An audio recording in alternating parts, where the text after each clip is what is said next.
श्री महाश्रमण जी के पावन चरणों में कोटि कोटि वंदन। श्रद्धेय मुनिश्री के पावन चरणों में भावरा वंदन। उपस्थित समस्त श्रावक श्राविकागण, अनुव्रत परिवार, आज 77वां अनुव्रत स्थापना दिवस परम पूज्य गुरुदेव तुलसी द्वारा 1 मार्च 1949 को अनुव्रत आंदोलन का प्रवर्तन किया गया। आज 1 मार्च 2025 77वां वर्ष अनुव्रत स्थापना को लग चुका है। आज मुनिषी के सानिध्य में व्योम के इस प्रांगण में 77वां अनुव्रत स्थापना दिवस अनुव्रत समिति कोलकाता और हावड़ा के तत्वावधान में आयोजित होने जा रहा है। अनुव्रत स्थापना दिवस अनुव्रत गीत के द्वारा हम इस कार्यक्रम को शुरुआत करेंगे। सर्वप्रथम मैं आमंत्रित करूंगा अनुव्रत समिति कोलकाता एवं हावड़ा के कार्यकर्तागण अनुव्रत गीत के संगान के लिए। जन जन मन पावन हो, संयममय जीवन हो, संयममय जीवन हो। अपने से अपना अनुशासन अनुव्रत की परिभाषा, वर्ण जातिया संप्रदाय से मुक्त धर्म की भाषा। छोटे छोटे संकल्पों से मानस परिवर्तन हो, संयममय जीवन हो। मैत्री भाव हमारा सबसे प्रतिदिन बढ़ता जाए, समता सर्वस्व समन्वय नीति सफलता पाए। शुद्ध साध्य के लिए नियोजित मार्ग शुद्ध साधन हो, संयममय जीवन हो। विद्यार्थी या शिक्षक हो, मजदूर और व्यापारी, नर हो नारी बने नीतिमय जीवन चर्या सारी। कथनी करनी की समानता में गतिशील चरण हो, संयममय जीवन हो। प्रभु बन करके ही हम प्रभु की पूजा कर सकते हैं, प्रामाणिक बन कर ही संकट सागर कर सकते हैं। आज अहिंसा शौर्य वीर्य संयुक्त जीवन दर्शन हो, संयममय जीवन हो। सुधरे व्यक्ति समाज व्यक्ति से राष्ट्र स्वयं सुधरेगा। तुलसी अनुव्रत सिंहनाद सारे जग में पसरेगा। मानवीय आचार संहिता में अर्पित तन मन हो, संयममय जीवन हो। नैतिकता की सुर सरिता में जन जन मन पावन हो, संयममय जीवन हो। श्रद्धेय मुनिश्री दिनेश कुमार जी एवं विराजित समस्त चारित्रात्माओं के श्री चरणों में भाव भरा नमन। श्रद्धाशील एवं कर्मशील श्रावक समाज को मेरा ओम अर्हम। जैसा कि बंधुओं विदित है, आज अनुव्रत 77वां स्थापना दिवस हम मना रहे हैं और गुरुदेव श्री तुलसी जो युग दृष्टा क्रांति दृष्टा थे और उन्होंने हमारे सामने एक आंदोलन जो प्रस्तुत किया कि छोटे छोटे व्रतों को हम अपने जीवन में उतारकर कैसे हम अपने बहुआयामी और कर्तृत्व का सर्वांगीण विकास कर सकते हैं। तो उस समय गुरुदेव श्री तुलसी ने 11 नियम हमारे सामने प्रस्तुत किए थे। अलग अलग क्षेत्रों में भी, चाहे विद्यार्थी हो, मजदूर हो, जैसा कि आपने गीतिका में भी सुना, तो मैं बस सिर्फ अणु विभाग की तरफ से मुनिश्री के प्रति कृतज्ञताएं ज्ञापित करता हूं और आपसे यही निवेदन करना चाहूंगा कि हम अणुव्रत के इन छोटे छोटे नियमों को थोड़ा सा समझ करके हम अपने जीवन में उतार रहे हैं। आप नियम सुनेंगे तो आप उन्हें और आगे आत्मसात करके अपने पद चिन्हों को विकास की ओर अग्रसर करें। जो नियम है मैं आपके सामने वाचन कर रहा हूं। मैं किसी निरपराध प्राणी की हत्या नहीं करूंगा। यह पहला नियम है। शायद हम हत्या करते ही नहीं है लगभग, तो अणुव्रत का नियम एक अपनाने में कोई दिक्कत है नहीं है। दूसरा नियम है मैं किसी पर आक्रमण नहीं करूंगा। इसके अंदर दिया हुआ है आक्रामक नीति का समर्थन नहीं करूंगा। विश्व शांति तथा निशस्त्रीकरण के लिए प्रयत्न करूंगा। शायद इसमें भी कोई दिक्कत नहीं है। तीसरा नियम जो हमारा है, मैं हिंसात्मक उपद्रवों एवं तोड़फोड़ मूलक प्रवृत्तियों में भाग नहीं लूंगा। शायद नहीं लेते होंगे, लेते हैं क्या?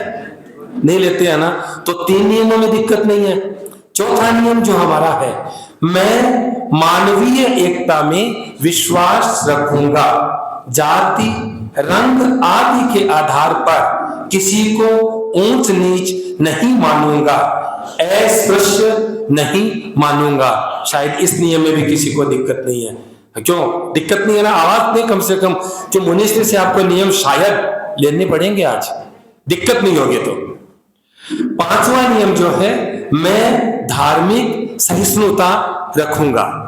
6ठा नियम है, मैं व्यवसाय और व्यवहार में प्रामाणिक रहूंगा।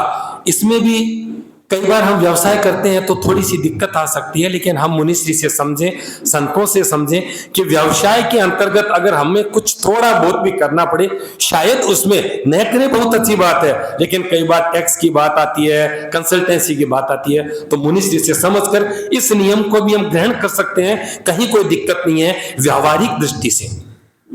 7वां नियम जो हमारा है, मैं ब्रह्मचर्य तथा इंद्रिय संयम का क्रमिक विकास करूंगा।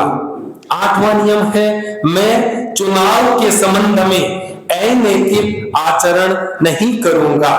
9वां है, मैं सामाजिक कुरूढ़ियों, थोड़ा ध्यान दें, मैं सामाजिक कुरूढ़ियों, दहेज, मृत्युभोज, बाल विवाह, वृद्ध विवाह आदि को प्रश्रय नहीं दूंगा। शायद वर्तमान की स्थितियों में हम शायद ये प्रश्रय नहीं दे रहे हैं लगभग। 10वां नियम है, मैं मादक तथा नशीले पदार्थों का सेवन नहीं करूंगा, जैसे शराब, गांजा, चरस, हेरोइन आदि। और अंतिम जो एक है कि मैं व्यसन मुक्त जीवन जीऊंगा। तो ये जो 11 नियम है, हम जरूर इनका व्यावहारिक जीवन में आचरण में भी लाते हैं और उतरे हुए भी है हमारे जीवन में। बस हम अपने जीवन में थोड़ा सा त्याग की तरफ, संयम की तरफ बढ़कर इन नियमों का आज शायद मैं तो ये निवेदन करूंगा आप सबसे कि मुनिश्री से जरूर संकल्प ग्रहण करें, ताकि हमारी आने वाली पीढ़ी भी देखें कि भाई अणुव्रत आंदोलन के जो नियम है वो हमारे माताजी, पिताजी, भाभी जी कर रहे हैं, तो हमें भी जीवन में उतारना चाहिए। पुनः मुनिश्री के प्रति, चारित्रात्माओं के प्रति कृतज्ञताएं अणु विभाग की ओर से आमंत्रित करूंगा। आज के इस समारोह में स्वागत वक्तव्य हेतु अणु समिति कोलकाता के अध्यक्ष प्रदीप सिंह जी स्वागत वक्तव्य आंदोलन का सूत्रपात किया। और अब आचार्य श्री युग प्रधान आचार्य श्री महाश्रवण जी इस अणुव्रत आंदोलन को जन जन तक पहुंचाने में अपना पूरा समय दे रहे हैं। उनके प्रति बहुत बहुत कृतज्ञता नमन। अत्र विराजित मुनिश्री जिनेश कुमार जी एवं सहवर्ती संतों के चरणों में भाव भरा नमन। उपस्थित धर्म प्रेमी भाइयों एवं बहनों, आज परम प्रसन्नता की बात है कि हम अणुव्रत आंदोलन से जुड़े हुए इस महनीय कार्यक्रम में शामिल हो रहे हैं और हम अपने जीवन को कितना उन्नत बना सकते हैं, यह सारी बातें हमारे स्वयं पर निर्भर करती है। मैं आप सभी पधारे हुए सुधीजनों को नमन करता हूं कि आप इस अवसर पर पधारे, इस आंदोलन से जुड़कर इस आंदोलन को गति प्रदान करें। आप सभी को बहुत बहुत धन्यवाद, आभार, स्वागत। जय अनुव्रत। अपनी प्रस्तुति हेतु हावड़ा अनुव्रत समिति, अपने परिसंवाद की प्रस्तुति हेतु हावड़ा अनुव्रत समिति।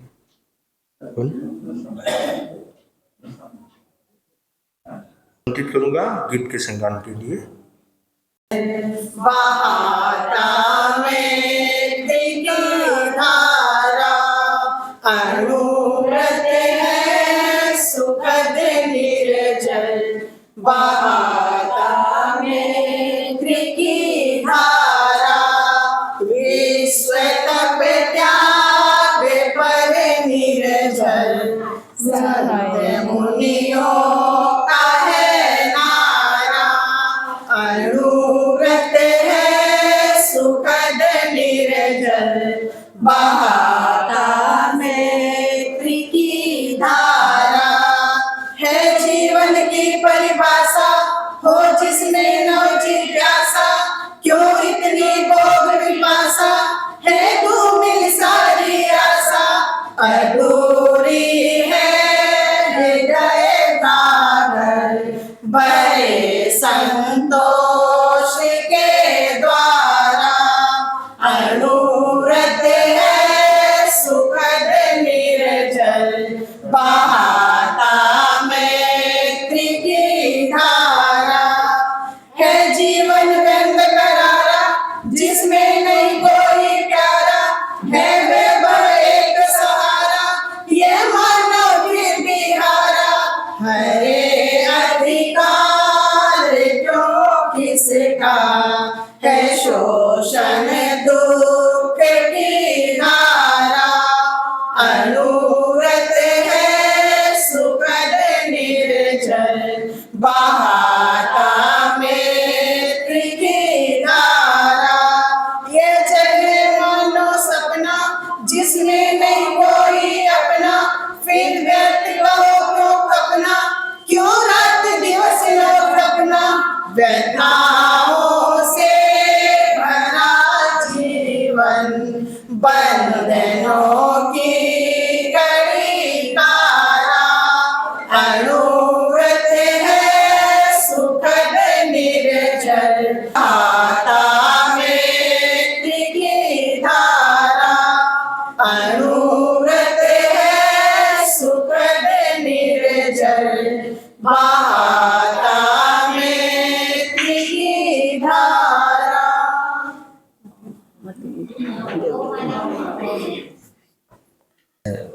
बिहार लोकसभा अध्यक्ष सुरजीत सिंह जी अनुव्रत स्थापना दिवस पे 2 शब्द।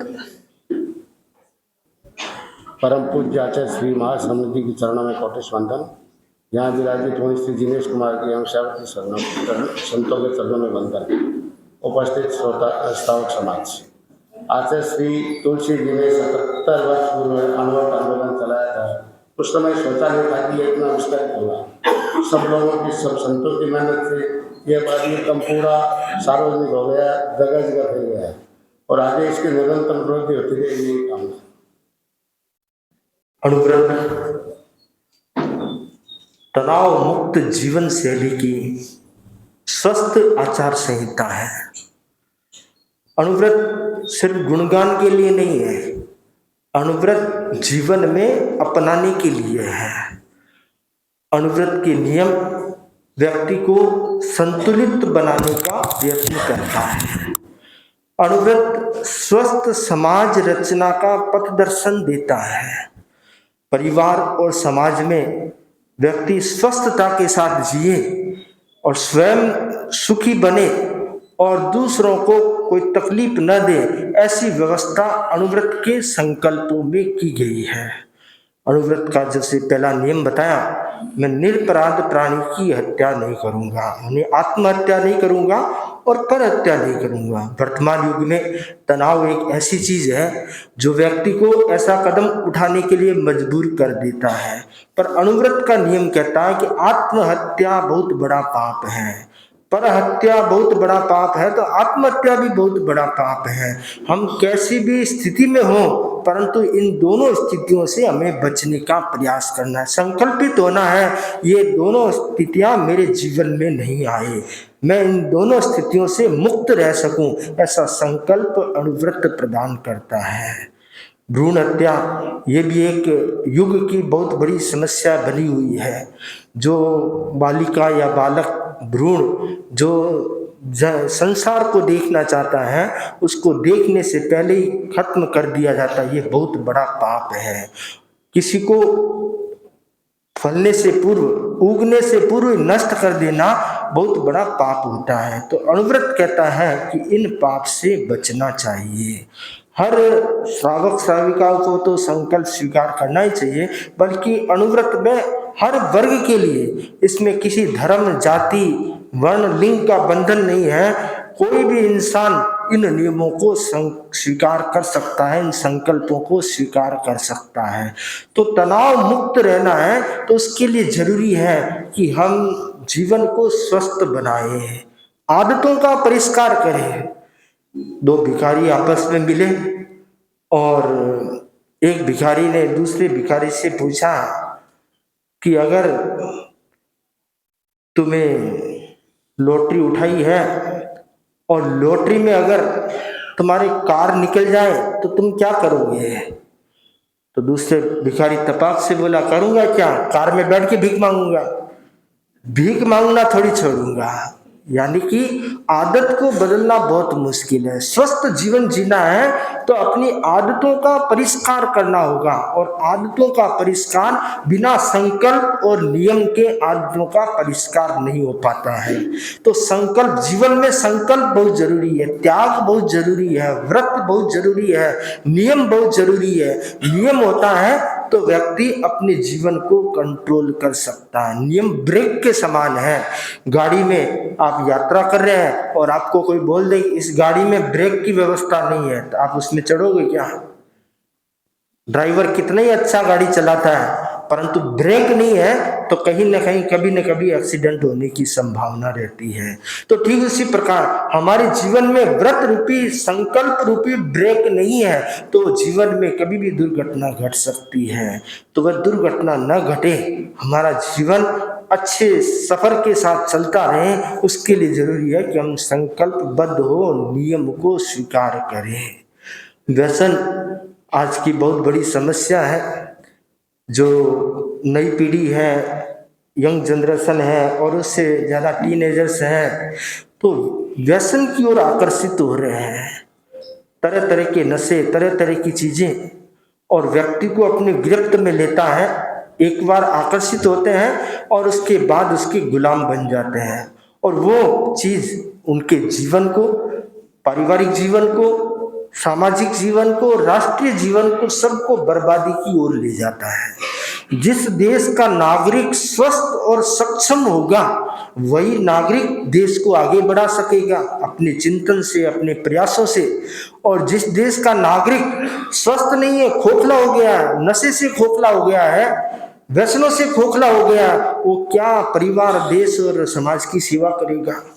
जो स्वयं स्वस्थ नहीं कैसे सेवा कर पाएगा?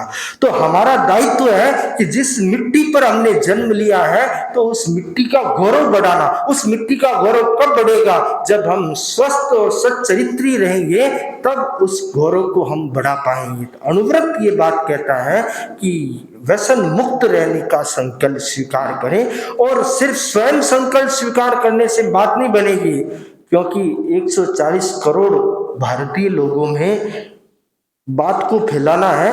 तो उसके लिए साथ में ये भी संकल्प ले कि साल में कम से कम 10-20 लोगों को भी मैं व्यसन मुक्त बनाऊंगा। तो ये बहुत बड़ा आपका प्रयास, छोटा सा प्रयास बहुत बड़ा प्रयास हो जाएगा जब सामूहिक रूप से होगा और अनुव्रत को और अधिक गति देने वाला होगा। तो मैं अब अनुव्रत स्थापना दिवस के अवसर पर निवेदन करूंगा श्रद्धेय मुनि श्री से, आप सभी को उद्बोधन प्रदान करें। निवेदन श्रद्धेय मुनि। मुनिवृंद, उपस्थित धर्म प्रेमी भाई और बहनों, आज अनुव्रत स्थापना दिवस है। आज के दिन आचार्य तुलसी ने अनुव्रत आंदोलन का सूत्रपात किया था और आज का दिन भी बहुत महत्वपूर्ण दिन है। आज के दिन तेरापन धर्म संघ के अष्टम अधिष्ठाता आचार्य श्री कालमुनि का जन्मदिन है। आज फुलरिया वीर के नाम से यह तिथि जानी जाती है। आचार्य श्री तुलसी त्रिकालिक दृष्टि संपन्न महापुरुष थे। उन्होंने अतीत का अनुसंधान किया, वर्तमान को समझने और भविष्य को अपनी दूरदृष्टि से पहचानने का प्रयास किया। अनुव्रत उसी त्रिकालिक चिंतन की फलश्रुति है। अनुव्रत मानवता, नैतिकता और अहिंसा तीनों का समन्वय है। अनुव्रत एक ऐसा असांप्रदायिक धर्म है जिसकी अपेक्षा और उपयोगिता शाश्वत है। अनुव्रत का उद्देश्य है व्यक्ति चरित्रवान बने, नैतिक बने, सदाचारी बने, संयमी बने और अनुव्रत का मूल जो आधार है मानवीय एकता का विकास। अनुव्रत का जो उद्घोष है संयम खलु जीवनम, संयम ही जीवन है। और अनुव्रत का जो मूल जो उद्देश्य है वह है स्वस्थ समाज निर्माण। अनुव्रत का अर्थ है धर्म से अनुप्राणित नैतिकता की आचार संहिता अनुव्रत है। दूसरे शब्दों में यदि कहे जीवन शुद्धि की न्यूनतम आचार संहिता मर्यादा अनुव्रत है। गुरुदेव तुलसी के शब्दों में अपने से अपना अनुशासन अनुव्रत की परिभाषा है। अनुव्रत का अर्थ छोटे छोटे नियम, अर्थात जैसे मैं निरपराध प्राणी की हिंसा नहीं करूंगा। अनुव्रत और महाव्रत दो है। महाव्रत में संपूर्ण पापकारी प्रवृत्ति का त्याग, 5 महाव्रत स्वीकार किए जाते हैं, कोई आगार नहीं होता, इसलिए उनको अनगार कहा गया है। गृहस्थ लोग संपूर्ण उसे त्याग नहीं कर सकते हैं, इसलिए उनके लिए आगार शब्द का प्रयोग होता है। तो आप छोटे छोटे नियमों के द्वारा, व्रतों के द्वारा आप अपने जीवन को उज्जवल, निर्मल, पवित्र बना सकते हैं। जैसे मैं निरपराध प्राणी की हिंसा नहीं करूंगा। हिंसा 3 प्रकार की बताई है। आरंभजा हिंसा, प्रतिरोधजा हिंसा, संकल्पजा हिंसा। हिंसा 4 प्रकार की बताई है। आरंभजा हिंसा, प्रतिरोधजा हिंसा, उद्योगजा हिंसा, संकल्पजा हिंसा। हिंसा 2 प्रकार की बताई, अर्थ हिंसा, अनर्थ हिंसा। द्रव्य हिंसा, भाव हिंसा, मन वचन काया से भी हिंसा होती है। तो आप संपूर्ण रूप से त्याग नहीं कर सकते हैं। आरंभजा हिंसा का त्याग करने में आप समर्थ नहीं हो, प्रतिरोधजा हिंसा का त्याग करने में भी आप सक्षम नहीं हो। आपके ऊपर कोई वार करता है, आपको कोई मारने के लिए आता है, तो वापिस अपनी सुरक्षा के लिए आप शस्त्र का आदि का प्रयोग भी करते हैं या और कोई उपाय करते हैं, उस हिंसा से भी आप बच नहीं सकते हैं।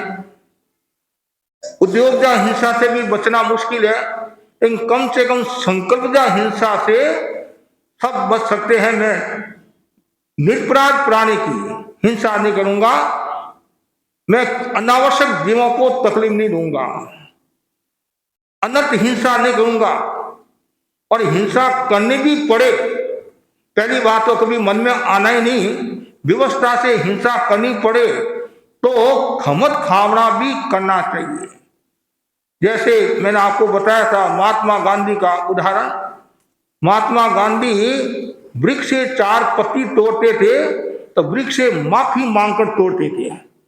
कितनी बड़ी बात, जैन आप जैन वो। कभी आपके मन में आता है हरियाली के ऊपर आप कितना घूमते हैं, चलते समय पत्ती तोड़ते हैं, फल तोड़ देते हैं या और कुछ कर देते हैं, कभी कभी चलते चलते किसी के चाटा मार देते हैं।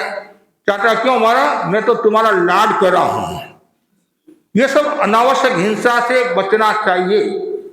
और जो जानबूझकर जीवों को तकलीफ देता है, पीड़ा देता है, कष्ट देता है और उसको मारता है, ताड़ता है, दिशा बदलता है और घायल करता है, चोट पहुंचाता है, कभी कभी महामौनीय कर्म का भी बंधन हो जाता है। और उसमें भी अलग अलग बताया, आत्महत्या, भ्रूण हत्या, आक्रामक नीति, इन सब से व्यक्ति को बचना चाहिए। आत्महत्या से भी कभी भी मन में भावना नहीं आए मैं हत्या करूं या पर हत्या करूं, इससे भी चिकने कर्मों का बंधन होने की संभावना रहती है।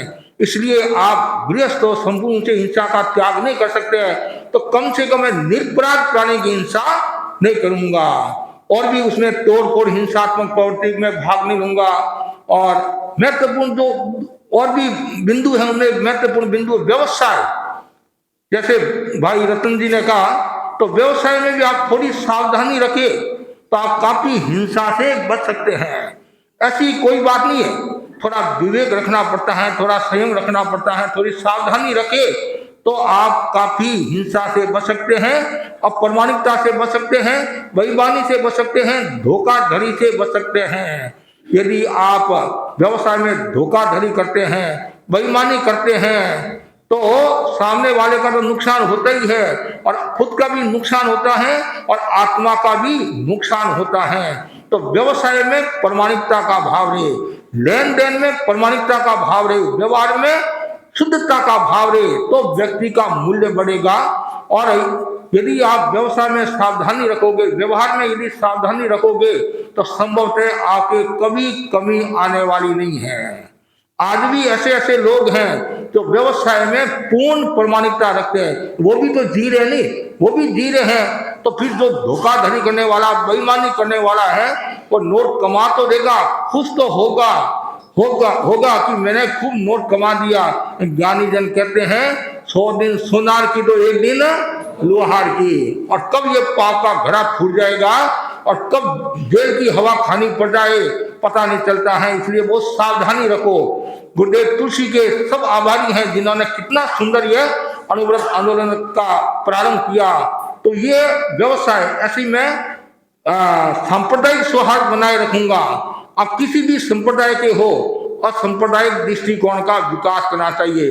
अनुव्रत क्या कहता है, आप जैन बनो या मत बनो लेकिन गुड मैन बनो। क्या है? गुड मैन बनो। और यदि आप गुड मैन बन गए तो जैन से कम नहीं हो, जैन से कम नहीं हो। इसलिए हमेशा मन में वो भावना रहे कि मैं कोई भी प्रकार की असत प्रवृत्ति नहीं करूं, कोई भी प्रकार की धोखाधड़ी का कार्य नहीं करूं। और यदि आप धोखाधड़ी का कार्य करोगे तो आपका नुकसान है। और जो व्यक्ति प्रामाणिकता रखता है, ईमानदारी के साथ कार्य करता है, कभी बेईमानी नहीं करता है, उसका मूल्य बढ़ता है और देवता भी उनकी सेवा में रहते हैं। नैतिकता का बहुत बड़ा मूल्य है।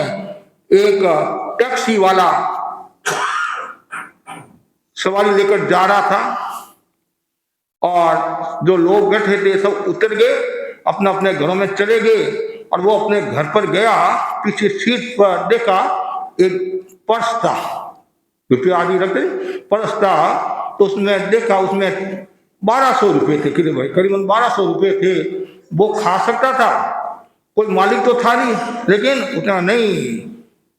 तत्काल वो पुलिस में गया, थाने में गया कि ये किसका है मुझे पता नहीं और ये पर्स आपको सुपुर्द करता हूं।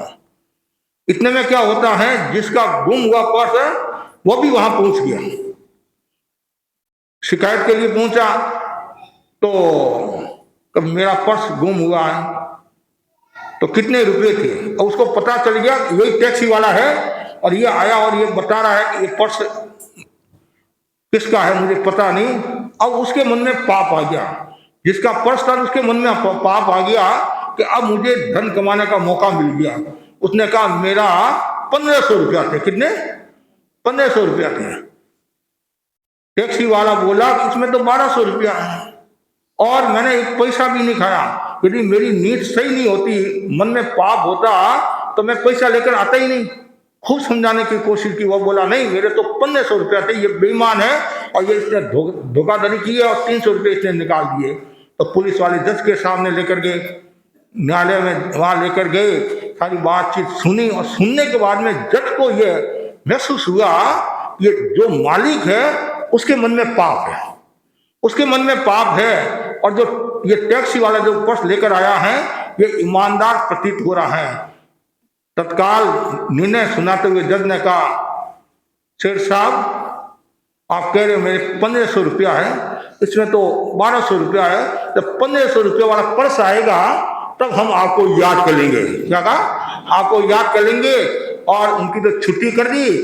टैक्सी वाला तुमने ईमानदारी का परिचय दिया, तुम्हारे को मैं 100 बार साधुवाद देता हूँ और ये तुम्हारे को बख्शिश के रूप में देता हूँ, क्योंकि मालिक तो कोई है नहीं, मालिक तो कोई है नहीं, और होगा तो आगे की आगे बात सोचेंगे। अब देखो जिसके भीतर में नैतिकता का भाव था, प्रामाणिकता का भाव था और ईमानदारी का भाव था, उसने गढ़ जीत लिया और पुरस्कार के रूप में और भी उसको मिल गया। और जिनके मन में पाप था, जिनके मन में पाप था, उसका क्या परिणाम आया? क्या परिणाम आया? धन भी गया और इज्जत भी गई। इसलिए ज्ञानी जन कहते हैं कभी भी मन में ऐसा भाव नहीं आए, मन में हमेशा पवित्रता का भाव रहे, और जितना पवित्रता का भाव होगा, नैतिकता का भाव होगा, वहाँ व्यक्ति का मूल्य बढ़ेगा। और नैतिकता का विकास कब होता है? हमारे बड़े संतों ने बहुत सुंदर लिखा है, न्याय वहाँ मिलता है जहाँ नोटों की फरियाद नहीं है। न्याय वहाँ मिलता है जहाँ नोटों की फरियाद नहीं है, और न्याय वहाँ मिलता है जहाँ सत्ता का उन्माद नहीं है। न्याय वहाँ मिलता है, सत्ता का उन्माद नहीं है। हर अदालत इंसाफ देने का दम भरती है, हर अदालत इंसाफ देने का दम भरती है। न्याय वहाँ मिलता है जहाँ आदमी को आदमी की याद नहीं है। न्याय वहाँ मिलता है जहाँ आदमी को आदमी की याद नहीं है। सामने कौन है वो नहीं, जो न्याय है वो न्याय दिया जाता है, तब व्यक्ति का मूल्य बढ़ जाता है। इसलिए अनुव्रत कहता है नैतिकता का विकास करो। ये अनुव्रत नैतिकता का अभियान है, नैतिकता का आंदोलन है। और आज के विषाक्त वातावरण में अनुव्रत सुरक्षा कवच है। जिसके पास में अनुव्रत रूपी रत्न है तो समझना चाहिए तो कभी भी दुख को प्राप्त नहीं होगा, पीड़ा को, कष्ट को प्राप्त नहीं होगा। अनुव्रत का एक नियम है, मैं कोई भी प्रकार का नशा नहीं करूंगा, व्यसन नहीं करूंगा। हमारे जैन आचार्यों ने 7 व्यसन बताए, चोरी आदि, उसमें एक व्यसन यह शराब भी है। और भी नशे के अनेक प्रकार है। आजकल तो शराब से भी ज्यादा बड़े बड़े नशे बाजार में आगे हैं, कॉलेजों में आगे हैं, स्कूलों में आगे हैं। ये जो जहां नशा है तो समझना चाहिए वह घर, परिवार, समाज खोखला हो जाएगा, बर्बाद हो जाएगा। ऐसा कहा जाता है राजा रजवाड़े साफ क्यों हुए? सूरा और वेश्या के कारण राजा रजवाड़े साफ हो गए। तो जहां नशा है, नशा का उल्टा क्या है? शान। लोग क्या कहते हैं? नशा करने से शान बढ़ती है, लेकिन ज्ञानी जन कहते हैं नशा करने से शान बढ़ती है। और नशा नाश का द्वार है। नशा से धर्म भी जाता है, धन भी जाता है। और नशा के कारण कितने परिवार बर्बाद हो गए। ये जो तलाक होते हैं, घर में असहिष्णुता बढ़ती है, कलह बढ़ता है या अलग होते हैं, उसका एक कारण नशा भी है, एक कारण नशा भी है। और नशा के कारण कितना नुकसान हो रहा है। जब गुरुदेव तुलसी पंजाब की यात्रा में थे तो बहनें आती कि महाराज मेरा पति नशा करता है, शराब पीता है, इनको समझाओ और हमारे घर को आप स्वर्ग में बना दो, अभी नरक में बना हुआ है। तो गुरुदेव तुलसी उनको समझाते और काफी लोगों ने त्याग किया। और कुछ समय के बाद में बहनें आती है, बोलती है आपने हमारे घर को स्वर्ग में बना दिया, हम जिंदगी भर तक आपके उपकार को नहीं भूलेंगे। जब हम गुजरात की यात्रा में गए गुरुदेव तुलसी के साथ में 83 के आसपास, 83 के, और फिर वापिस हम मुनि मोहनलाल जी आमिर के साथ में 1990 के आसपास गुजरात महाराष्ट्र की यात्रा पर थे, तो कुछ लोग मिले और बोले कि आपके गुरुदेव तुलसी आए थे, उनके पास में हमने नशा का, बीड़ी का आदि का त्याग किया था, आज हम आराम की जिंदगी जी रहे हैं। तो कितनी सुंदर बात है कि जहाँ नशा नहीं है वहाँ आनंद है, वहाँ देवताओं का निवास होता है, और जहाँ नशा नहीं है वहाँ लक्ष्मी, सरस्वती, दुर्गा का निवास होता है। आदमी गरीब क्यों है? आदमी गरीब क्यों है? धन नहीं, इसलिए गरीब नहीं है, वो नशा पता में डूबा हुआ है, इसलिए वो गरीब है, गरीब है। इसलिए नशा से दूर हो, और जो व्यक्ति नशा में रहता है तो उसको कोई भान भी नहीं रहता है। हम बार बार कहा करते हैं जो क्रोधी और शराबी और भुल्लक्कड़, ये तीनों ही भाई है। क्रोधी, शराबी, भुल्लक्कड़ तीनों ही भाई है। क्रोध में भी कोई भान नहीं रहता है, और जो भुल्लक्कड़ अवस्था में होता है उसको कोई भान नहीं रहता है। दो औरतें जा रही थी, एक औरत बोली मेरे पतिदेव इतने भुल्लक्कड़ हैं, जब मैं उड़द की दाल मंगाती हूँ तो मूंग की दाल लेकर आते हैं। दूसरी औरत बोली बस इतना सही, मेरे पतिदेव तो 2 कदम और आगे बढ़ते हैं, मेरे पतिदेव तो इतने भुल्लक्कड़ हैं, जब मैं सामने मिलती हूँ मेरे को कहते हैं बहन जी नमस्कार, पहले कहीं मैंने आपको देखा था। अब बोलो आप ये हाल है, तो नशेड़ी और आगे बढ़ता है, नशेड़ी और आगे बढ़ता है। पत्नी ने अपने पति से कहा पतिदेव शराब खराब है। शराब क्या है?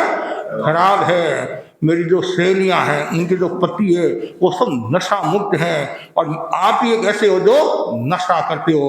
और बार बार मुझे सुनना पड़ता है, ताना सुनना पड़ता है, और जो मेरी सहेलियां हैं वो मेरे से प्रेम से बात भी नहीं करती हैं कि तुम्हारा पति तो नशेड़ी है, नशेड़ी है, और ऐसा करता है, वैसा करता है, गलत बोलता है, इसलिए तुम्हारे से हम संबंध भी रखना पसंद नहीं करेंगे। तो आप कृपा करके मेरी बात सुनो, मेरे पर कृपा करो, दया करो। और सुना और कहा ठीक है, आज से मैं शराब नहीं पीऊंगा। शपथ लेना एक बात है, शपथ की पालना करना दूसरी बात है। और शपथ ले ली, शपथ ली, ठीक है मैं नहीं पीऊंगा, तुम्हारा इतना मान मैं रखता हूं, तुम मेरा इतना ध्यान रखती, ऐसा वैसा, ठीक है। दूसरे दिन ही कोई होटल में दोस्तों के साथ चला गया पिकनिक बनाने के लिए। आप भी पिकनिक बनाने के लिए जाते हैं? और पिकनिक बनाने के लिए और होटल में गया और सामने बोतल रख दी। ज्ञानी जन कहते हैं होटल और बोतल से बचो, होटल इसे टड़ो, बोतल इसे टड़ो, लेकिन आप इसको गले लगाते हैं। जैसे नहीं दूरदर्शन, नहीं इसके दर्शन दूर से करना, और आप इतने होशियार हो नजदीक से दर्शन करते हैं, और बच्चे आंखें फाड़ फाड़ कर टीवी को देखते हैं। आजकल तो मोबाइल आ गया। उसने कहा नहीं भाई, आज मैं बोतल हाथ में नहीं लूंगा, शराब नहीं पीऊंगा। क्यों? कल ही मैंने श्रीमती को आश्वासन दिया है, शपथ ली है कि नहीं। अरे एक घूंट में कोई नशा नहीं आता है, एक घूंट में, और फ्री का माल मिल जाए तो फिर और चाहिए क्या? आधी रात को तैयार है, आधी रात को तैयार है। उसने बहुत मना किया, नहीं ऐसे कोई देखने वाला नहीं है, नशा उतर जाए, तुम घर जाएगा नशा उतर जाएगा। ठीक है, उसने शराब पी क्या, 2 घूंट नहीं, पूरी बोतल पी ली। और पिलाने वाला तो चला गया, और पीने वाला थोड़ी देर के बाद में नशा करने लगा। लड़खड़ाता घर में प्रवेश करता है, और श्रीमती सामने खड़ी है। उसने सोचा कल तो उपदेश दिया और आज ये परिणाम आ गया, लेकिन अभी बोलने में मजा नहीं तो सजा क्यों? ऐसा कहा जाता है कोई नशे में है या गलत कार्यों में है, उसमें क्रोध में है, तो उसमें बोलना नहीं। जब वातावरण शांत हो जाए तब बोलना चाहिए। तो वो साइड में होगी, कुछ नहीं बोली, और वो नशे में था। मकान में प्रवेश किया, मकान के पीछे बाड़ा था, बाड़े में गया, वहाँ भैंस खड़ी थी। क्या खड़ी थी? भैंस खड़ी थी, और नशे में था, और भैंस की पूंछ पकड़ी और बोला पप्पू की मम्मी, हमेशा तुम दो चोटले बनाती हैं, आज तुमने एक ही चोटला कैसे बनाया? और उसको पता नहीं है पप्पू की मम्मी एक मेरी भैंस है, वो भी काली थी, वो भी काली थी, वो भी 100 किलो की थी, वो भी 100 किलो की थी। जब आदमी नशे में होता है, भान नहीं रहता है। तो मैं तो आप सब लोगों को कहना चाहूंगा, मुझे विश्वास है यहाँ जो बैठे वो तो नशा नहीं करते होंगे, फिर भी यदि कोई करता है, घर परिवार में करता है, आसपास में करता है, पड़ोसी में कोई करता है, तो जरूर आप नशा मुक्ति की प्रेरणा दे। हम गुरुदेव तुलसी के आभारी है, माँ प्रकृति के आभारी हैं और आचार्य महासमुद्र के आभारी है, जिन्होंने अहिंसा यात्रा के जरिए जो 3 बातें बताई, सद्भावना, नैतिकता और नशा मुक्ति, करीबन 1 करोड़ लोगों को उन्होंने समझा कर नशा मुक्त होने की प्रेरणा दी है। इसलिए जरूर ध्यान दे, आप शराब से दूर रहे और नशों से दूर रहे। छोटे छोटे बच्चे हैं, इनको भी आप समझाए कि आप कोई पान खाए या और कुछ करे तो पहले देखना चाहिए उसमें कोई चीज मिलाई हुई तो नहीं है। आजकल चर्च, गांजा, हीरोइन, क्या बोलते हैं, अलग अलग ऐसे नहीं, तो कितने ये मतलब नशे आगे हैं। इसलिए इससे दूर रहना चाहिए। समाज को स्वस्थ रखना है, परिवार को स्वस्थ रखना है और आत्मा को स्वस्थ रखना है, तो सबसे पहले नशे से दूर रहना। ये विकृति है और संस्कृति को भंग करती है, ये प्रकृति नहीं है। नशा करना प्रकृति नहीं है, नशा करना विकृति है और इससे संस्कृति भंग होती है। इसलिए नशा से हमेशा दूर रहना चाहिए। और उसके आगे एक जो नियम बहुत महत्वपूर्ण है, पर्यावरण। पर्यावरण के प्रति भी सुरक्षित जागरूक रहना चाहिए। भगवान महावीर ने 2500 वर्ष पहले कहा कि पर्यावरण के प्रति सजग रहना चाहिए, किसी भी जीव को तकलीफ नहीं देना, पीड़ा नहीं देना, कष्ट नहीं देना। और आज संयुक्त राष्ट्र और भी देश पर्यावरण को लेकर कितने चिंतित है। धरती का दोहन हो रहा है, खनिज पदार्थों का दुरुपयोग हो रहा है, वृक्षों की अंधाधुंध कटाई हो रही है और व्यक्ति स्वार्थ के वशीभूत होकर कितना नुकसान कर रहा है। इसलिए आवश्यकता है कि पर्यावरण के प्रति जागरूक रहे। और जो व्यक्ति पर्यावरण के प्रति जागरूक है वो अपनी आत्मा के प्रति जागरूक है। आपको आश्चर्य होगा, आज तो 11 नियम ही है, लेकिन आपको पता होगा पहले 84 नियम थे। किसके? अनुव्रत के 84 नियम थे। आप तो 11 नियम भी आपको भारी लगते हैं, लेकिन कोई भारी नहीं। आप थोड़ा समझ ले, अच्छी तरह से आप त्याग कर सकते हैं। और अनुव्रत आंदोलन का जो सूत्रपात हुआ, विक्रम संवत 2005 फाल्गुन शुक्ला द्वितीया, सरदार शहर में 1 मार्च 1949। ये भी देखिए योग की बात है। इधर तो भारत आजाद हुआ, और उधर आचार्य तुलसी के मन में आया, महापुरुष के मन में आया, भारत आजाद तो हो गया, स्वतंत्र हो गया और अर्थ और विज्ञान की दृष्टि से आगे भी बढ़ सकता है, लेकिन कहीं चारित्र की दृष्टि से, नैतिकता की दृष्टि से शून्य न हो जाए। तो गुरुदेव तुलसी के मन में पीड़ा थी, उन्होंने अनुव्रत आंदोलन का सूत्रपात किया। और ये आचार्य तुलसी ने यह अनुव्रत आंदोलन का सूत्रपात क्यों किया? चारित्रिक उन्नयन और नैतिकता के विकास के लिए अनुव्रत आंदोलन का सूत्रपात किया। और अनुव्रत की व्यापकता बहुत बड़ी, और ऐसा भी कह सकते हैं तेरापंथी व्यापकता का मूल आधार अनुव्रत कह सकते हैं। एक समय था कि तेरापंथ को कोई जानते नहीं थे, पहचानते नहीं थे विशेष, और अष्टमाचार्य तक तो तेरापंथ को जैन धर्म का अंग नहीं मानते थे, तो गुरुदेव तुलसी ने रचनात्मक कार्यक्रमों के द्वारा, मूल सिद्धांतों के द्वारा और अनुव्रत के जरिए आज तेरापंथ केवल भारत में नहीं, 7 समंदर पार हो गया। कहते हैं 7 समंदर पार हो गया। गुरुदेव तुलसी ने अनुव्रत का कितना कार्य किया। हरिजन की झोपड़ी से लेकर राष्ट्रपति भवन तक पहुंचे। राजेंद्र बाबू ने जब अनुव्रत के बारे में सुना तो उन्होंने कहा, मुझे आप कोई पद देना चाहे हैं तो अनुव्रती समर्थक पर। नहीं, गुरुदेव ने समझ नहीं, हम तो आपको ये पद देना चाहते हैं। और पहले अनुव्रती संघ नाम था, आपको पता होगा, पहले अनुव्रती संघ नाम था। और जब अनुव्रत आंदोलन का सूत्रपात हुआ, विरोध भी खूब हुआ, आपके ध्यान में है, आंतरिक और बाह्य बहुत विरोध हुआ। गुरुदेव तुलसी थे, उन्होंने कहा जो करे हमारा विरोध हम समझे उसे विनोद। और फिर अनुव्रत नाम हुआ। और सर्वप्रथम 2007 विक्रम संवत 2007 दिल्ली चांदनी चौक है, आप लोग दिल्ली गए होंगे, जानते होंगे, और वहाँ अधिवेशन हुआ, प्रथम अधिवेशन हुआ।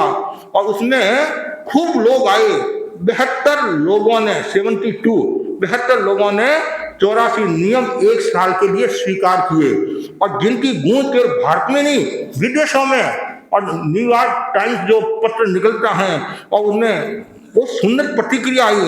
एक दुबला पतला मानव, एक आचार्य, एक संत, ऐसी शब्दावली है, और कि भारत को सुधार करा है, देश को सुधारा है, फिर उनका अगला कदम है विश्व को सुधारने का है। और जब महात्मा गांधी ने गुरुदेव तुलसी का एक लेख देखा होगा तो उसमें भी उन्होंने बहुत अच्छी प्रतिक्रिया की कि गुरुदेव तुलसी अच्छा कार्य करे हैं, मतलब अनुव्रत का कार्य बहुत जोरदार हुआ, और आज भी गुरुदेव महासमुंद जी खूब मेहनत करा रहे। लेकिन अनुव्रत के ये जो नियम है, इन नियमों के प्रति सजग रहना चाहिए, और जो व्यक्ति अनुव्रत के नियमों के प्रति सजग है, अनुव्रत के नियमों की पालना करता है, तो उसका बहुत बड़ा मूल्य बढ़ जाता है।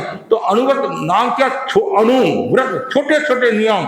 आज देश को अणुबम की आवश्यकता नहीं है, देश को अनुव्रत की आवश्यकता है। और आचार्य तुलसी ने ये जो अनुव्रत आंदोलन का सूत्रपात किया, और पूरा विश्व और महापुरुष के चढ़ाए पथ पर यदि चले तो अनेक वैश्विक समस्याओं का समाधान हो जाएगा। तो अनुव्रत से करोड़ों लोगों का उद्धार होता है, और अनुबम से करोड़ों लोगों का संहार होता है, उद्धार और संहार। तो हमारा जो ये अनुव्रत का जो अभियान है, नैतिकता का ये जो अभियान है, इसके पीछे मूल कारण है व्यक्ति की चेतना जागृत हुए और वृत्तियों में बदलाव आए। बदले युग की धारा अनुव्रतों के द्वारा। कितना सुंदर है, बदले तो व्यक्ति सुधारी समाज सुधारे। पहले व्यक्ति को सुधारना है। बूंद की पवित्रता समुद्र की पवित्रता है। सुधरे व्यक्ति समाज, व्यक्ति से राष्ट्र स्वयं सुधरेगा। कितना सुंदर है, आप यदि सुधर गए तो समाज सुधर जाएगा। कहते नहीं, मतलब बूंद की पवित्रता समुद्र की पवित्रता। बूंद यदि पवित्र है तो समुद्र पवित्र हो जाएगा, और बूंद यदि खाली है तो समुद्र कहाँ से मीठा होगा। इसलिए व्यक्ति सुधार, और अनुव्रत का काम है व्यक्ति को जोड़ना, एक एक को जोड़ना और सुधार करना। और कितने लोग अनुव्रत से जुड़े हुए हैं और अलग अलग नियम बनाए, केवल व्यवसायों के लिए नहीं, केवल तेरावन समाज के लिए नहीं, शिक्षकों के लिए है, विद्यार्थियों के लिए है, सब लोगों के लिए ये नियम बने हुए हैं, और इतने सुंदर संक्षिप्त में है। और इन नियमों को जो आत्मसात कर ले तो बहुत बड़ा उनको लाभ हो सकता है। तो अनुव्रत केवल आचार संहिता ही नहीं है, अनुव्रत जीवन का समग्र दर्शन है, अनुव्रत जीवन जीने की कला है, और अनुव्रत जीवन का प्रदर्शन नहीं निर्दर्शन है। अनुव्रत क्रियाकांडों पर बल नहीं देता है, अनुव्रत चरित्र शुद्धि पर बल देता है। अनुव्रत एक मुस्कान है। अनुव्रत धर्म और व्यापार का सेतु है, धर्म और व्यवहार का सेतु है। तो अनुव्रत के जरिए हम बहुत कुछ प्राप्त कर सकते हैं। अब प्रश्न खड़ा होता है, अनुव्रत को कौन स्वीकार कर सकता है? हर कोई व्यक्ति अनुव्रत को स्वीकार कर सकता है। आप किसी भी संप्रदाय के हो, हमारे को कोई लेना देना नहीं है। हम तो ये जो नियम है, इन नियमों को आप स्वीकार कर सकते हैं। कोई भी वर्ग का, कोई भी जाति का, कोई भी लिंग का और कोई भी संप्रदाय का इस अनुव्रत को स्वीकार कर सकता है, नियमों को स्वीकार कर सकता है। ये अनुव्रत है, निर्विशेषण धर्म है। क्या है? निर्विशेषण धर्म है। और आचार्य तुलसी ने इनका सूत्रपात किया। कोई जरूरी नहीं है कि आचार्य तुलसी को गुरु बनाना, आप किसी को भी गुरु बना सकते, या आप कोई भी है। हम तो यही कहते हैं कि आप गुड मैन बनो, अच्छे इंसान बनो, और अच्छे इंसान बन गए तो आपका जीवन सुधर जाएगा। इसलिए जरूरी है हम इन सब नियमों के प्रति आस्था रखें और नियमों को आत्मसात करने की कोशिश करेंगे तो हमारा जीवन और पवित्र और अच्छा हो सकता है। और यदि नियमों को आप धारण करते हैं और निष्ठा से पालन करते हैं तो आपके जीवन में आनंद ही आनंद है। इसलिए इसका मूल जो आधार है मानवीय एकता, सांप्रदायिक सौहार्द और प्रामाणिकता, ये मूल मानवीय आधार इनका। पहला है मानवीय एकता। हम सब कौन है? मानव है। सबसे पहले इंसान, बाद में हिंदू या मुसलमान है। यदि ये नारा जो गुरुदेव तुलसी ने दिया और इसको आत्मसात कर ले तो कभी भी दंगे नहीं होंगे, कभी भी दंगे नहीं होंगे। हम सब भाई हैं। क्यों? मनुष्य जाति, भगवान महावीर ने कहा मनुष्य जाति एक है। अब मुसलमान का भी खून लाल है और आपका भी खून लाल है। लाल है, पक्की बात है। कि कच्ची बात है, तो फिर क्यों लड़ाई करे, क्यों झगड़ा करे। आप प्रेम से रहे, सौहार्द से रहे, चाहे हिंदू हो, मुसलमान हो, सिख हो, ईसाई हो, सब मानव है और मानवता का विकास हो, मानवीय एकता। और जिसके भीतर में मानवीय एकता का भाव होता है और जिसके भीतर में मानवता का भाव होता है और कोई प्रकार का दुराग्रह नहीं होता है, तो समझना चाहिए वो अच्छा इंसान है। तो दुराग्रह को छोड़ना जरूरी है। आग्रह में भी सत्याग्रह अच्छा है, दुराग्रह काम का नहीं है। कभी कभी छोटी बात को लेकर भी आप मानवता से खिसक जाते हैं और मानवता का ह्रास होने लग जाता है। एक बार पति और पत्नी के बीच में झगड़ा हो गया, कभी होता है? हाँ, एक बार पति और पत्नी के बीच में झगड़ा हो गया, इतना तेज झगड़ा हुआ तो पास में दोनों बोल रहे हैं कि मैंने तुम्हारे साथ में शादी करके अन्याय किया, और पति बोला मैंने तुम्हारे साथ में शादी करके अन्याय किया। और पास में टीनू और मीनू खड़े थे। पास में कौन खड़े थे? टीनू और मीनू। टीनू ने मीनू से कहा कि पापा मम्मी शू बोले थे? पापा मम्मी क्या बोल रहे हैं? पापा कह रहे हैं मैंने तुम्हारे साथ में शादी करके अन्याय किया, और मम्मी बोल रही है मैंने तुम्हारे देवालिया के साथ में शादी करके अन्याय किया। जैसे ये कहा, पास में वो बच्चा दो थे नहीं, दूसरा बोला अच्छा ये बोल रहे हैं कि हमारे को पूछ कर काम नहीं करेंगे तो ऐसा ही होगा। तो जहां आग्रह का दुराग्रह का भाव होता है वहां समस्या होती है। इसलिए कभी भी दुराग्रह का भाव नहीं होना चाहिए, हमेशा सत्याग्रह का भाव रखो, मानवता का भाव, अनाग्रह दृष्टिकोण। कितना सुंदर भगवान महावीर ने जो अनेकांत की बात की है, यदि हमारे भीतर में अनाग्रह का भाव आ जाए तो कोई समस्या नहीं आएगी। इसलिए मानवीय एकता का विकास, ऐसे ही सांप्रदायिक सौहार्द। कुछ कहते हैं मेरा धर्म संप्रदाय श्रेष्ठ है, तुम्हारा खराब है, मैं कट्टर हूं, तू ढीला है। कभी भी ऐसा नहीं कहना। अपने अपने संप्रदाय की परंपरा है, आदि है, लेकिन सांप्रदायिक सौहार्द माना कौन क्या करता, हमारे को क्या लेना देना। आपको यदि कोई पूछे तो उत्तर दे दो कि भाई हमारी ये परंपरा है, और पूछता ही नहीं है, पूछे नहीं, ताके नहीं, हूँ लाडारी भुआ, इसमें बोलने की क्या आवश्यकता है। इससे समस्या आती है। तीसरा जो है वह प्रामाणिकता का भाव रहे, कभी बेईमानी का भाव नहीं आए, धोखाधड़ी का भाव नहीं आए। आप यदि किसी के साथ धोखाधड़ी करते हैं तो आपके साथ भी कोई धोखाधड़ी करेगा।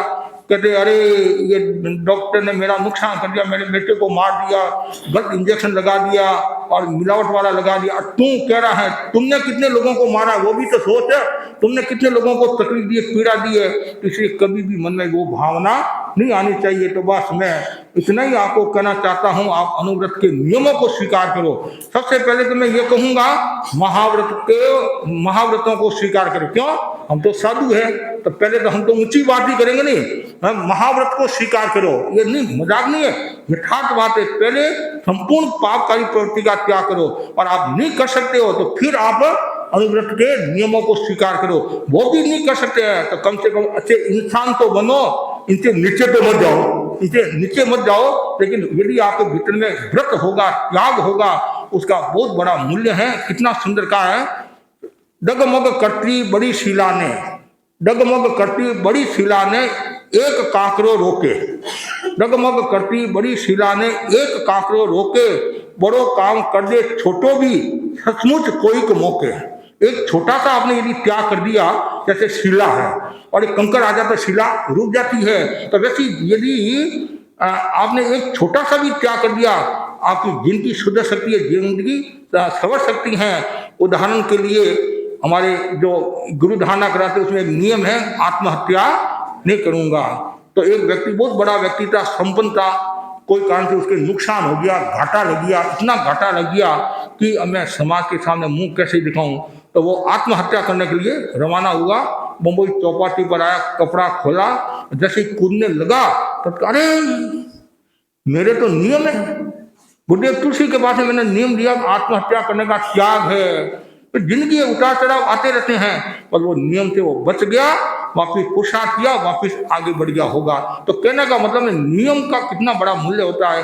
कोई लोग कहते हैं शराब हम पीते नहीं है, नशा हम करते नहीं है, नॉनवेज का हम सेवन करते नहीं है, फिर त्याग की आवश्यकता क्या है?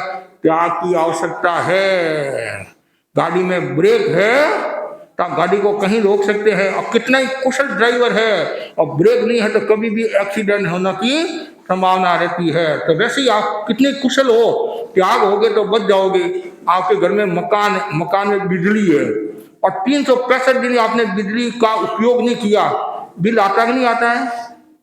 बिल आता नहीं, क्यों आता है? कनेक्शन चालू है। कनेक्शन आपने काट दिया फिर बिल नहीं आएगा। उसी प्रकार आप कोई भी चीज का प्रयोग नहीं करें, लेकिन अवृत रूपी कनेक्शन चालू है और आपने कनेक्शन तोड़ दिया तो फिर आप सुरक्षित हो जाओगे। तो बस मैं सभी के प्रति यही आध्यात्मिक मंगल कामना करता हूँ। अनुव्रत एक विशाल वृक्ष है, अनुव्रत ऐसा वट वृक्ष है जिसकी छाया में हर कोई सुख शांति का जीवन जी सकता है। तो हम गुरुदेव तुलसी महाप्रज्ञ जी के और वर्तमान आचार्य श्री महासमुद्र जी के आभारी हैं, जिन्होंने ये बहुत बड़ा एक आंदोलन, एक मानवता का आंदोलन समाज को दिया। और आज अनुव्रत के जरिए लोगों का कितना विकास हो रहा है। हमारे अनुव्रत समिति कलकत्ता, अनुव्रत समिति हावड़ा अब प्रयास भी कर रही है, मेहनत भी कर रही है, और भी प्रयास और मेहनत करती रहे और अपने जीवन को अच्छा बनाए। उससे पहले स्वयं अनुव्रती बने, फिर दूसरों को अनुव्रती बनने की प्रेरणा दे, तो और ज़्यादा आपको फायदा होगा, संघ की प्रभावना होगी। तो अनुव्रत आंदोलन का बहुत बड़ा मूल्य है। आज पूरे देश भर में अनुव्रत स्थापना दिवस संभवतः मनाया जा रहा होगा। मुख्य कार्यक्रम गुरुदेव की सन्निधि में, और आज गुरुदेव कालगुणी का भी जन्मदिन है। यह भी एक बहुत बड़ी बात है, बहुत बड़ी बात है। और आचार्य तुलसी ने आज के दिन शुभारंभ किया, और आचार्य तुलसी के गुरु कौन थे? आचार्य कालगुणी राज थे। और आचार्य कालगुणी निष्प्रिय वृत्ति वाले थे, आत्मार्थी थे, आचार संपन्न थे, और सबसे महत्वपूर्ण बात है वो छोटे छोटे साधुओं को बहुत प्यार किया। और उनके शासन काल में छोटे साधु साधुओं की बहुत दीक्षा हुई, और छोटे साधु साधुओं की बहुत चिंता करते थे। एक बार चंद्रमुनि और धनमुनि संग में थे, तो गुरुदेव ने धनमुनि को कहा चंद्रमुनि को पढ़ाओ, मतलब स्वाध्याय ऐसे पढ़ाओ। अब दोनों छोटे थे, ज्यादा बड़े तो थे नहीं। तो धनमुनि कहते सीख, तो चंद्रमुनि कहते सीखा है। धनमुनि कहते बोल, चंद्रमुनि कहते बोला। धनमुनि कहते मने गरज नहीं है, चंद्रमुनि बोले मुझे भी गरज नहीं है। और आखिर मुकदमा कहाँ आया? कोर्ट में आया, सुप्रीम कोर्ट में आया। और धनमुनि ने शिकायत की, ये चंद्रमुनि सीखता नहीं है। और चंद्रमुनि ने कहा ये सिखाता नहीं है, ये बोलता नहीं है, ये बोलाता नहीं है। तो मैंने कहा मेरे गरज नहीं है। वो बोला मेरे भी गरज नहीं है। कालगुणी राज ने कहा तेरे भी गरज नहीं है, इसके भी गरज नहीं, मेरे गरज है। ये महापुरुष की विशेषता है। इतने वो मतलब निष्प्रिय साधक थे, और संघ विकास में उनका बहुत बड़ा योगदान रहा। संस्कृत जो आज हमें ये दिख रही है, ये कालगुणी की देन। मोगागणी ने शुरू की, मोगागणी का कालगुणी की जो दीक्षा हुई वो मोगागणी के पास में हुई।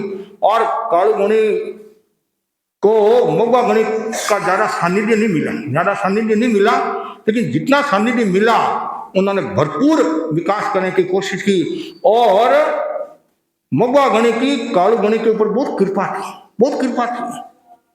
आपको आश्चर्य होगा, एक साधु ने जाकर अर्ज कर दी, बड़ा साधु मोगागणी को अर्ज कर दी कि कालू मुनि है नहीं, कि कालू जी दो थे, एक रेल मुगरा के, एक छापर के, कि ये कालू मुनि है नहीं, ये पलेवना अच्छी तरह से नहीं करते हैं। अब गुरुदेव का मोगागणी ने कहा कि ठीक है, छदमस्त है, गलती हो सकती है, लेकिन इतना मैं कह सकता हूं कि तुम्हारे से अच्छी करता है। क्या कहा? तुम्हारे से अच्छी करता, तुम्हारे से ये अच्छी पलेवना करता है। क्यों? ये मेरे पास में पलेवना करता है।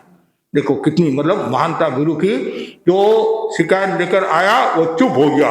उसने सोचा चौबे जी का छब्बे जी बनूंगा और मुझे पुरस्कार मिलेगा, लेकिन छब्बे जी बजाय दुबे जी बन गया। तो शिकायत करनी तो सरल है, लेकिन कभी कभी नुकसान भी हो जाता है। तो कालगुणी की बहुत विशेषता है। और जरूर शासन समुद्र, तेरापन इतिहास, बूंद बूंद बादली, इन किताबों का वाचन करना चाहिए, तो आपको बहुत खुराक मिलेगी। तो आज महामना कालगुणी राज को भी हम याद करते हैं। और आचार्य महासमुद्र जी ने दीक्षा ली थी ना, आचार्य महासमुद्र जी ने, तो छठ का दिन था, है ना, छठ का दिन, तो कालगुणी का सुमिरन किया था। आपको पता होगा कालगुणी का सुमिरन किया था।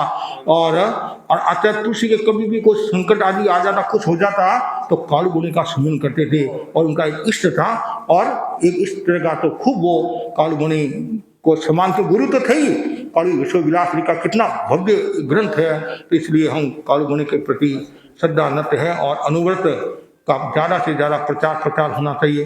और व्योम में ये कार्यक्रम हो गया सहजी और अनुव्रत समिति सबके प्रति खूब मंगल कामना खूब संकी इसी कार्यक्रम का आभारी। अहमदाबाद चतुर्मास की ओर अग्रसर अनुव्रत अनुशासना आचार्य श्री महासमन जी को मेरा वंदन। गणाधिपति गुरुदेव के प्रति महत्वपूर्ण अवदान का 77वां स्थापना दिवस मुनि श्री जी के सानिध्य में संपन्न हुआ। मैं कृतज्ञता ज्ञापित करूंगा मुनि श्री जी के प्रति। धर्म अनुयायी अनुव्रत प्रेमी भाइयों एवं बहनों के प्रति धन्यवाद ज्ञापित करता हूँ।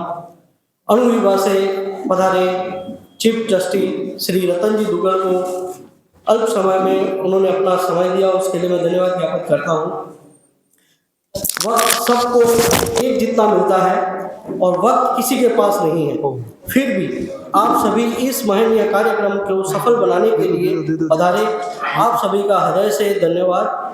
अनुव्रत हम सभी के जीवन में उतरे, हम सभी का कल्याण हो, इसी शुभकामनाओं के साथ सभी को धन्यवाद। अनुव्रत समिति हावड़ा, अनुव्रत समिति कलकत्ता दोनों ही इस प्रोग्राम में कहीं पे भी कोई तरह की क्षति हुई हो तो उसका क्षमाना करते हैं। जय अनुव्रत।